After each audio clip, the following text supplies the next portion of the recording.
अभी तो मैंने सोची कि चलो कछु तो भार हल्को होए। ग्वाले बोले लाला तेरे जितनो बल तो मुंह में नाने। लाला मैं समझ गयो तो मैं इतनो बल कहाँ से आयो, कहाँ से आयो? बोले जब माखन चोरी करके आवे तो सबसे ज्यादा ते खावे, यही के मारे तो मैं बल ज्यादा। भगवान ने कहा कोई बात नहीं। राधा जी सामने खड़ी हुई हैं। भगवान राधा जी को देखने लगे और जब राधा जी को देखने लगे तो भगवान का हाथ हिल गया। जब हाथ हिला दामा बोले अरे राधिका मुंह पे घूंघट मार ले, या कन्हैया तेरे चक्कर में गोवर्धन और गिराए देवे।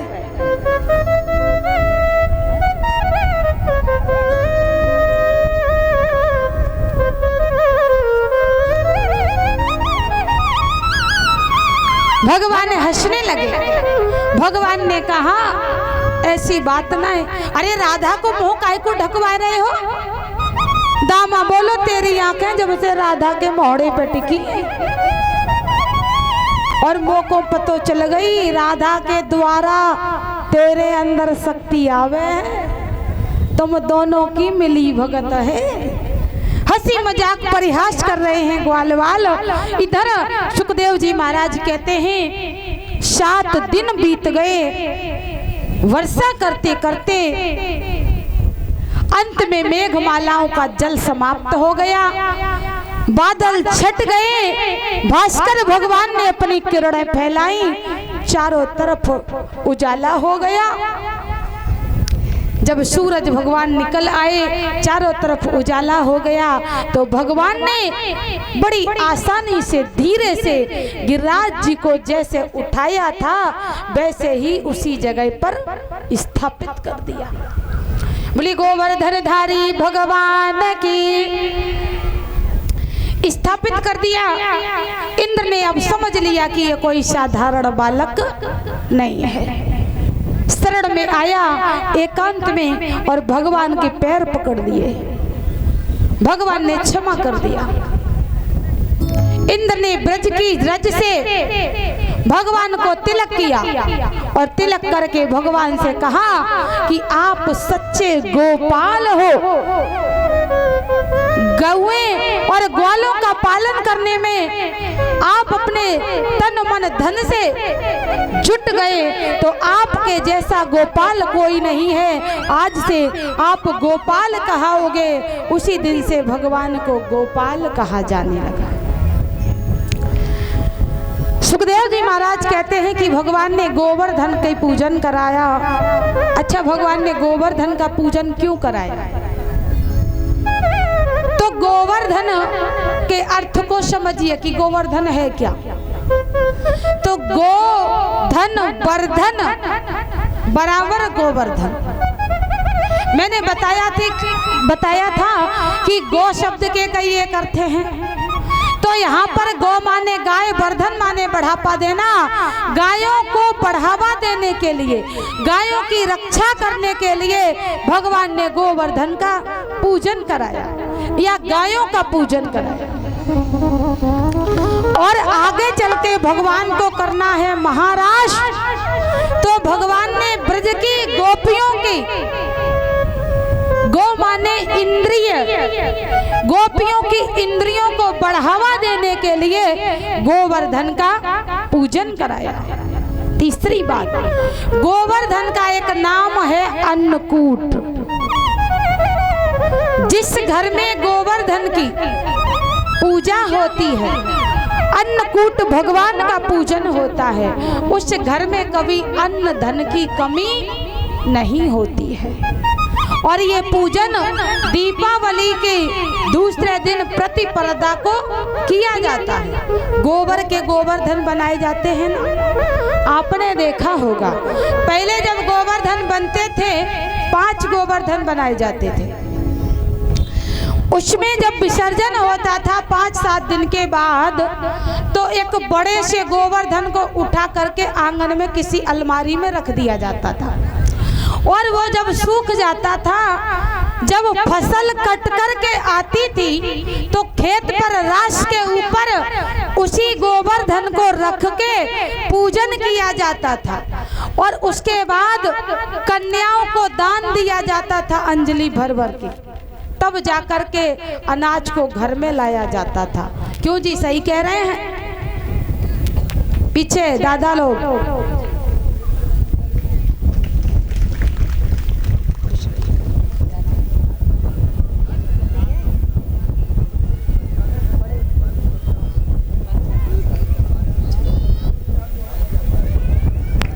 खुश रहिए, मौज करिए।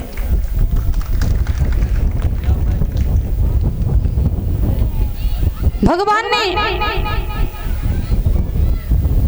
अन्नकूट का पूजन इसीलिए करवाया। घर में अन्न का पूजन होता है और इसी बीच में वीरेश कुमार यज्ञपति महाराज जी के पुत्र व पुत्र वधू, उनकी तरफ से व्यास जी के लिए 101 रुपए का हार, छोटे व्यास जी के लिए भी 101 रुपए का हार, शास्त्री मंडल व कलश वाली कन्याएं, साधु महात्मा यज्ञपति परीक्षित का भी सम्मान कर रहे हैं। तो कलश वाली बेटियां खड़ी हो जाओ।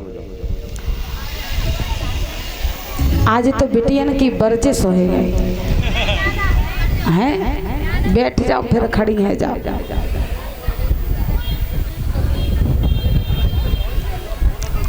सुखदेव जी महाराज कहते हैं अन्नकूट का पूजन कराया और हर घर में ये अन्नकूट का पूजन आज भी होता है। जब गोवर्धन का पूजन होता है तो माताएं तरह तरह के पकवान बना के भोग लगाती हैं, इसीलिए क्योंकि ये गोवर्धन धन संपत्ति के प्रतीक हैं, इसीलिए गोवर्धन का पूजन भगवान ने कराया। यही इस कथा का सार है।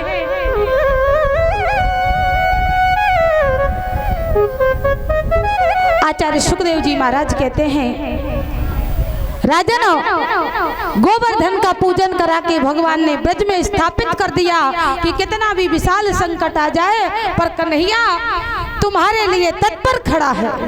ब्रजवासियों को भगवान पर बड़ा भरोसा हो गया।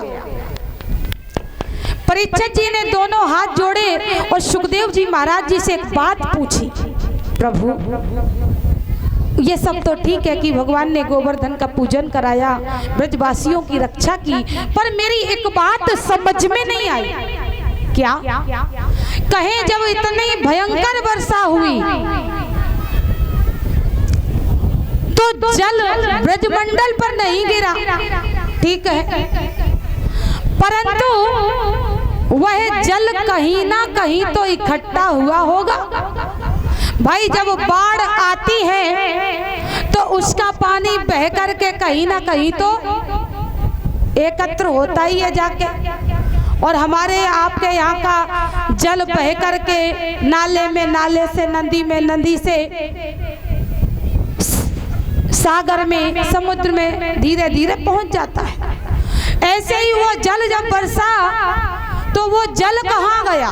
कहीं ना कहीं तो बाढ़ आई होगी। 7 दिन पानी बरसा मूसलाधार, तो क्या कहीं जन धन की हानि नहीं हुई? माना ब्रज बच गया तो और कहीं कोई डूबा होगा? ये बात मेरी समझ में नहीं आई, कृपा करके बताने की कृपा कीजिए। सुखदेव जी महाराज मुस्कुराए और बोले, राजन बड़ी ध्यान से कथा सुनते हो। कहा जन धन की हानि कहीं पर भी नहीं हुई, ब्रज में नहीं हुई तो कहीं नहीं हुई। क्यों? बताया कि जिस समय बारिश इंद्र के कहने से होने लगी तो भगवान ने सुदर्शन को आदेश दिया और ब्रज के ऊपर सुदर्शन गर्म होकर के घूम रहे हैं। शेषनाग को आदेश दे दिया, वो चारों तरफ कुंडली मार के बैठ गया। उसके बाद भगवान ने अगस्त जी को बुलाया और जो जल इकट्ठा हो रहा था ब्रज में और जो कुंडली मार करके, जैसे भगवान शिव की जो शिवलिंग होती है उसके चारों तरफ माता पार्वती के हाथ होते हैं ना, यूं प्रकार के बने हुए, ऐसे ही कुंडली मार के शेष भगवान बैठ गए। जल बरसता तो सहारा होकर के एक धार गिरता और वहां पर बैठे हुए हैं अगस्त जी महाराज। अगस्त जी महाराज अंजलि लगा करके उस जल को पी रहे थे। क्यों बताया? एक बार त्रेता युग में जब भगवान वनवास काल से लौट करके आए तो सीता मैया ने कहा कि प्रभु बहुत दिन हो गए, अपने हाथों से मैंने संतों को भोजन नहीं कराया, ब्राह्मणों को भोजन नहीं कराया, अगर आपकी कृपा हो जाए तो आप संतों का निमंत्रण कर दीजिए, मैं भोजन कराना चाहती हूँ। भगवान ने कहा देखो देवी, इन ब्राह्मणों और संतों के चक्कर में न पड़ो। क्यों? अरे हमारे यहाँ दान तो रोज होता है, तो जरूरी है कि स्पेशल खवाओ। बोले नहीं, मैं तो अपने हाथ से भोजन बना के पवाऊंगी। भगवान ने कहा तो ज्यादा नहीं, चलो एक ही संत का भोजन निमंत्रण किए देते हैं। और भगवान ने निमंत्रण कर दिया अगस्त जी का। अगस्त जी का निमंत्रण किया। भगवान ने कहा वो बहुत खाते हैं देवी, थोड़ा ज्यादा भोजन बनाना। तो मैया ने कहा कि एक संत का, एक ब्राह्मण का निमंत्रण है तो 5 का बना लिया, इतना ही खा पाएगा आदमी, 5 गुना ही। अगस्त जी को बिठाया गया भोजन कराने के लिए और माता जी ने पत्तल परोसी तो अगस्त जी भोजन 5 व्यक्ति का साफ कर गए। अब रसोई में मात्र 2 पूड़ियां बची। अब सीता मैया ने सोचा कि बाबा ने तो अब एक बार नाई करी है। मैया ने गणेश और रिद्धि सिद्धि को बुलाया, बोले आ जाओ लाला। कोई पूड़ी बेल रहा, कोई सब्जी छोक रहा, कोई सेक रहा, मैया परोस रही। अब थोड़ा बहुत तो 2-4-10 मिनट का तो टाइम लगेगा ही। मैया 2 पूड़ी लेकर के अगस्त जी के पास में पहुंची, बाबा रखे। और एक बात बताएं, अगर आप किसी के यहाँ भोजन करें और परोसने वाला ये पूछने लग जाए कि रखें, तो समझ लो कि रसोई में गड़बड़ है।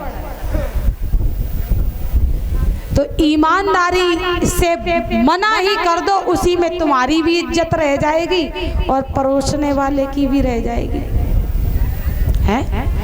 परोसते समय पूछे कि रखें, और सब्जी परसते समय अगर चमचा बज जाए रसोई में, भगोने में, तो समझ लो कि मामला गड़बड़ है।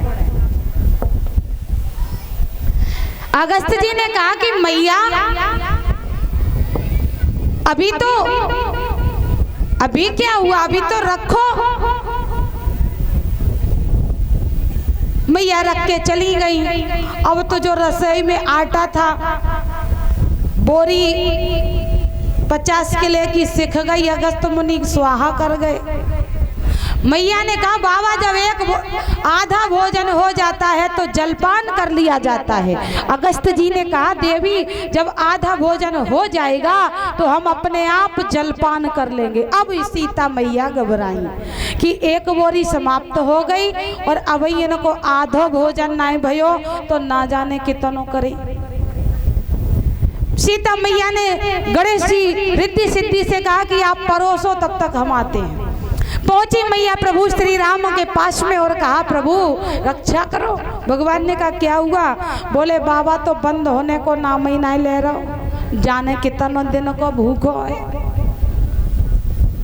भगवान ने कहा मैंने तो पहले ही मना करी कि न ब्राह्मणन के संतन के चक्कर में न पड़ो। भैया अगर कोई यहाँ ब्राह्मण बैठे हो तो देखो बुरा न मानना। हाँ न कहीं देवी जी बार बार कह रही हैं, हमारे गुरुजी कहते हैं कि पंडित और पुरी की एक ही जात।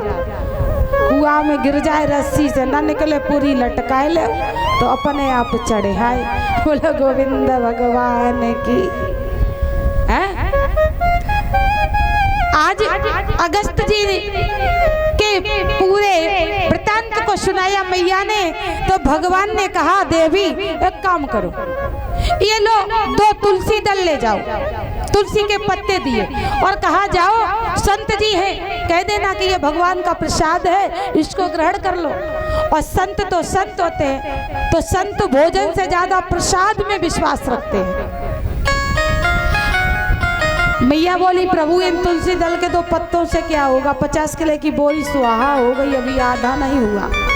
भगवान बोले केवल कह देना कि ये प्रसाद है। मैया भगवान के चरणों में विश्वास करके आई और पत्तल में रख दिया, बोले बाबा ये भगवान का प्रसाद है। अगस्त जी ने सोचा कि लाओ प्रसाद पहले पाले, और जैसे ही अगस्त जी ने वो 2 तुलसी दल के पत्तों को ग्रहण किया तो डकार आ गई। मैया बोली बाहरे प्रभु आपकी महिमा आप ही जानो है, ये 2 तुलसी दल के पत्ते में इनका पेट भरना था तो काहे इतना बर्बाद कराया, पहले ही दे देते हम। तब तक भगवान श्री राम भी आ गए और भगवान ने कहा बाबा और क्या मंगाए, बोले कुछ नहीं बस महापूरन। और संत जब कह दे महापूरन उसके बाद कुछ नहीं लेंगे, बोले अब तो केवल प्रभु जल पिला दो। भगवान ने कहा बाबा जो एक अंजलि में समुद्र पी जाए ऐसे व्यक्ति को हम जल कैसे पिला सकते हैं, फिर तो कुआं और समर फेल हो जाए, क्योंकि समुद्र जितना पानी थोड़ी ना होगा। भगवान ने कहा बाबा मैंने भोजन तुम्हें त्रेता में कराया है और जल हम आपको द्वापर में पिलाएंगे, वो भी कब, कहें वर्षा करके, जब इंद्र वर्षा करेगा तब एक एक बूंद मेघमालाओं से तुमको पिला देंगे। तो आज भगवान ने वही किया। जल बाकी था, इंद्र ने जब घनघोर भयंकर वर्षा की तो अगस्त जी को बुलाया और सारा जल अगस्त जी पान कर गए। इसीलिए कहीं भी जन धन की हानि नहीं हुई है। एक बार अंग्रेजों को पता चला कि भारत के संत अगस्त जैसे हुए जिन्होंने एक ही बार में समुद्र को पी लिया, और अंग्रेज आए चढ़ाई करने के लिए। उस दिन था 14 अगस्त, तो लोगों ने चर्चा की कि कल 15 अगस्त है, और अंग्रेजों ने सुना तो अंग्रेजों ने आपस में चर्चा की कि भैया अगर 15 अगस्त है, 1 अगस्त भारत का समुद्र को पी गया, विंध्याचल जैसे पर्वत को झुका गया, और जहां 15 अगस्त हो वहां हमारी चलने वाली है क्या? तो अंग्रेज भारत छोड़ के भाग गए। बोले गोविंद भगवान की कथा आज की यहीं पर विराम लेती है। कल आपके बीच में भगवान की अनन्य जो शेष कथा है, महारास, कंसवध, रुक्मिणी मंगल, सुदामा